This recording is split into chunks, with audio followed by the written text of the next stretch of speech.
जय हिंद। स्वागत है आप सभी का अनस्टॉपेबल जीएस क्लासेस में। आज के वीडियो में हम लोग समझेंगे कोशिका के बारे में।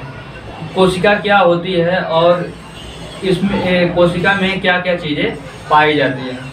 तो वीडियो में आप लोग अंत तक बने रहिएगा। और आज से हम लोग अब जूलॉजी की ओर बढ़ेंगे, जूलॉजी के बारे में समझेंगे। जूलॉजी में जो जो टॉपिक आती है यानी कि जंतु विज्ञान के अंतर्गत उसको हम लोग पढ़ेंगे। बॉटनी में एक दो टॉपिक रह गया है जिसको मैं ये जब जूलॉजी ख़त्म हो जाएगी तब बताऊंगा, तब वो चीज़ें ज़्यादा अच्छे से समझ में आएंगी। तो जो लोग चैनल पे नए हैं वो लोग चैनल को सब्सक्राइब कीजिए और वीडियो को ज़्यादा से ज़्यादा लोगों तक आप लोग शेयर कीजिए। अब हम लोग समझते हैं कोशिका के बारे में। तो कोशिका जो होती है ये शरीर की सबसे छोटी इकाई होती है जिसे हम लोग कोशिका कहते हैं। यानी कि अपना जो शरीर है ये बहुत सारे कोशिकाओं से मिलके, छोटी छोटी कोशिकाओं से मिलके बना हुआ है। तो ये जो कोशिका है, इस कोशिका को इंग्लिश में सेल कहा जाता है और कोशिका को विज्ञान की भाषा में साइटो के नाम से जाना जाता है। कोशिका के अध्ययन को साइटोलॉजी कहते हैं। यानी कि कोशिका का विज्ञान के जिस शाखा के अंतर्गत अध्ययन किया जाता है उसे साइटोलॉजी के नाम से जाना जाता है। तो परीक्षा में इस पे एक प्रश्न भी बनता है कि कोशिका के अध्ययन को क्या कहा जाता है, तो उसे साइटोलॉजी के नाम से जाना जाता है। सबसे पहले कोशिका की खोज रॉबर्ट हुक ने 1664 ईस्वी में किया था। रॉबर्ट हुक मरे हुए कोशिका की खोज किए थे। यानी कि डेड सेल को इन्होंने खोजा था। माइक्रोस्कोप से इन्होंने देखा था तो वो डेड सेल था जिसके बारे में इन्होंने बताया कि हम कोशिका को खोज लिए हैं। उसके बाद से जीवित कोशिका की खोज एंटोनी वान ल्यूवेनहॉक ने किया था। जीवित कोशिका की खोज तो सबसे पहले कोशिका की खोज किसने किया? Robert Hooke. कब? 1664 ईस्वी में। जीवित कोशिका की खोज किसने किया? तो एंटोनी वान ल्यूवेनहॉक ने किया था। अब बात आती है कोशिका सिद्धांत किसने दिया, कि कोशिका किस प्रकार से काम करती है, कोशिका में क्या क्या होता है। तो उसके बारे में स्लाइडेन और स्वान नाम के दो वैज्ञानिक थे जिन्होंने मिल करके और कोशिका सिद्धांत के बारे में बताया। अब हम लोग बात करें कि सबसे जो छोटी कोशिका होती है वो होती है माइकोप्लाज्मा। सबसे छोटी कोशिका कौन सी होती है? माइकोप्लाज्मा। और सबसे बड़ी कोशिका कौन सी होती है? तो शुतुरमुर्ग का जो अंडा होता है वो सबसे बड़ी कोशिका होता है। परीक्षा में सवाल बनता है कि निम्नलिखित में से सबसे छोटी कोशिका कौन सी है? तो क्या होती है? माइकोप्लाज्मा। और सबसे बड़ी कोशिका शुतुरमुर्ग का अंडा। फिर अगर हम लोग देखें मनुष्यों में, तो जो मनुष्य के अंदर सबसे छोटी कोशिका होती है वो होता है स्पर्म। यानी कि जो मेल का शुक्राणु की जो कोशिकाएं होती हैं वो मनुष्य में सबसे बड़ी कोशिका होती है। सबसे छोटी कोशिका होती है मनुष्य में स्पर्म की जो कोशिका होती है। मेल का जो स्पर्म होता है यानी शुक्राणु, वो जो कोशिका होती है वो सबसे छोटी कोशिका होती है मानव के अंतर्गत। और मानव में जो सबसे बड़ी कोशिका होती है वो होती है महिला का जो अंडाणु होता है वो सबसे बड़ी कोशिका होती है मानव में।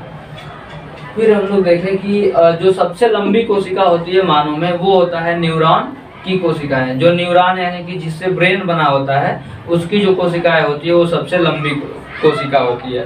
तो अब यहाँ पे कंफ्यूज हो जाते हैं लोग कि लंबा क्या होता है और बड़ा क्या होता है।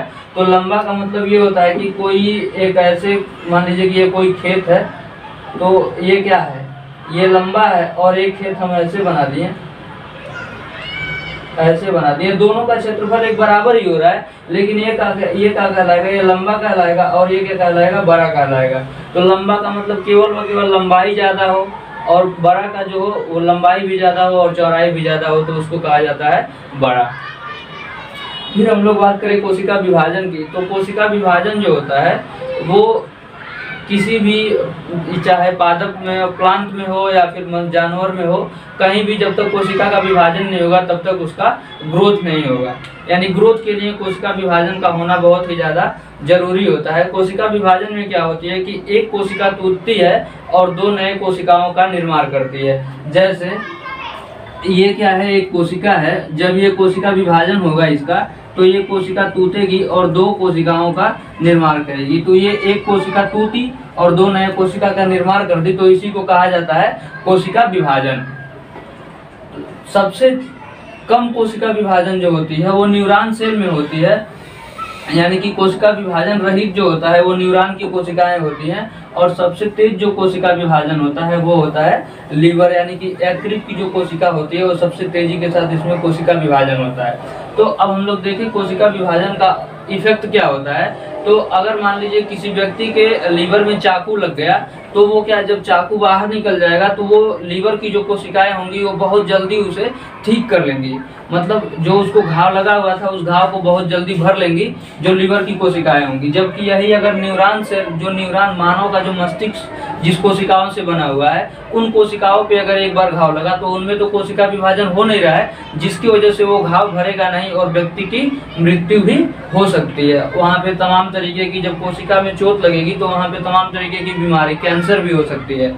तो इस वजह से जब भी कोई ऐसा काम करे जहाँ पे चोट लगने की संभावना हो, तो वहाँ पे सबसे ज़्यादा अगर किसी चीज़ को सेफ रखना है तो जो ब्रेन है, यानी कि जो सर है, इसको सबसे ज़्यादा सेफ रखने की ज़रूरत होती है। क्योंकि अगर ब्रेन पे एक बार घाव लग गया तो उसमें कोशिका विभाजन होगा नहीं, घाव भरेगा नहीं, तो वो धीरे धीरे घाव बढ़ता हुआ चला जाएगा, जिससे कैंसर हो जाएगा और व्यक्ति की मृत्यु हो जाएगी। उसके बाद हम लोग बात करें कि कोशिका के अंदर बहुत सी चीज़ें पाई जाती हैं, तो वो क्या क्या पाई जाती हैं उसको हम लोग यहाँ पे देखते हैं। तो कोशिका के अंदर कोशिका झिल्ली, कोशिका भित्ति, माइटोकॉन्ड्रिया, तारक यानी centrosome, endoplasmic reticulum, Golgi body, ribosome, lysosome, nucleus, protoplasm, DNA, RNA, gene, chromosome, ये सारी चीज़ें जो होती हैं ये कोशिका के अंदर होती हैं। तो आप लोग इमेजिन कर सकते हैं कि एक कोशिका अगर आपके सामने रख दिया जाए तो वो दिखाई नहीं देगा, और उसी के अंतर्गत ये सारी की सारी इतना चीज़ और पाई जा रही है। तो कोशिका जो होती है ये शरीर की सबसे छोटी इकाई होती है। जिस प्रकार से घर बनाने के लिए हम लोग क्या लाते हैं, सबसे पहले ईंट लाएंगे, फिर ईंट को सीमेंट के साथ मिला के जोड़ेंगे तो क्या बनेगी, दीवार बनाते हैं हम लोग, दीवार बनता है। और दीवार जब बन जाती है तो ऊपर से जब छत की ढलैया कर देते हैं तब क्या बन जाता है, यहाँ पे ये घर बनता है, ये घर बनता है। इसी प्रकार से जो हम लोगों का जो विकास होता है उसमें सबसे छोटी चीज़ क्या होती है, तो कोशिका सबसे छोटी हो गई।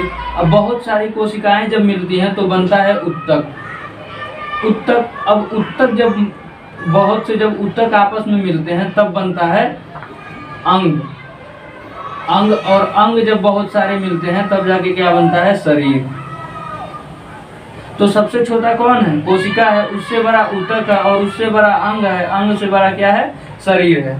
जब बहुत सारे अंग, जैसे हाथ एक अंग है, कान एक अंग है, नाक एक अंग है, मुंह एक अंग है, ये सारे मिलते हैं तब हम लोग का बनता है शरीर। तो ये सब किससे बने होते हैं, छोटी छोटी कोशिकाओं से मिलके बने होते हैं। जिस प्रकार से मान के चलिए कि ये जो घर बन रहा है तो घर में जो ईंट लग रहा है ये क्या है, कोशिका है। सबसे छोटा घर का इकाई क्या है, ईंटा है, तो ईंट क्या है, वो कोशिका है। अब हम लोग देखेंगे एक एक करके कि ये जो कोशिका के अंतर्गत कोशिका झिल्ली है और कोशिका भित्ति है, आज हम लोग बस इन्हीं दो को समझेंगे, बाकी हम लोग समझेंगे अगले वीडियो में। तो पहले हम लोग समझते हैं कि कोशिका झिल्ली के बारे में। कोशिका झिल्ली क्या है, तो कोशिका झिल्ली एक प्रकार का कवर है।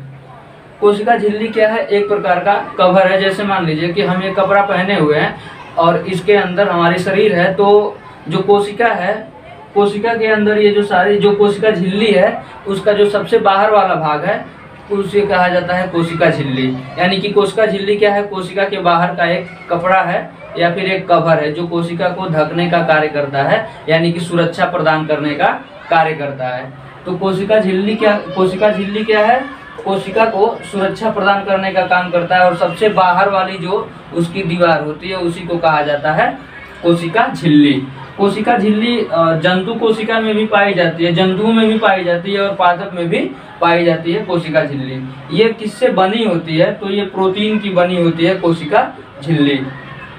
कोशिका झिल्ली जो होती है, कोशिका के सभी अंग इसी झिल्ली के अंदर ही रहते हैं। यानी कि ये जो सारे दिख रहे हैं, कोशिका भित्ति हो गया, माइटोकॉन्ड्रिया हो गया, तारक का, ये सारे जो दिख रहे हैं सारे के सारे इसी झिल्ली के अंतर्गत अंदर होते हैं। तो कोशिका झिल्ली क्या है, कोशिका के सबसे बाहर वाली परत है कोशिका झिल्ली। उसके बाद हम लोग बात करें कि कोशिका भित्ति, तो कोशिका भित्ति जो होती है सिर्फ और सिर्फ पादप कोशिका में पाई जाती है, यानी कि जो पौधे में कोशिकाएं होती हैं उनके अंतर्गत पाई जाती हैं कोशिका भित्ति। तो कोशिका भित्ति का ये किससे बनी होती है? कोशिका भित्ति सेलुलोज से बनी हुई होती है।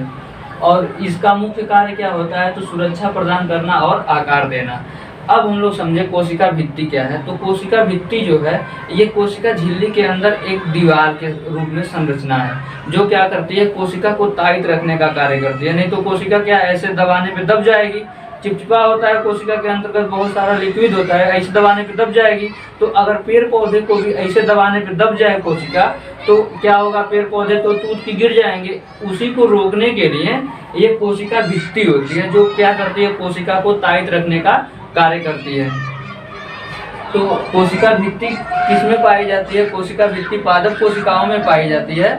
और ये क्या करती है? तो पादप कोशिकाओं को सुरक्षा प्रदान करती है और उसके आकार को मेंटेन करके बनाए रखने का कार्य करती है कोशिका भित्ति। तो उम्मीद है यहाँ तक आप लोगों को समझ में आ गया होगा। अगर इसमें भी किसी को कोई डाउट हो तो आप हमसे कमेंट करके पूछ सकते हैं, मैं आपको बताने का प्रयास करूँगा।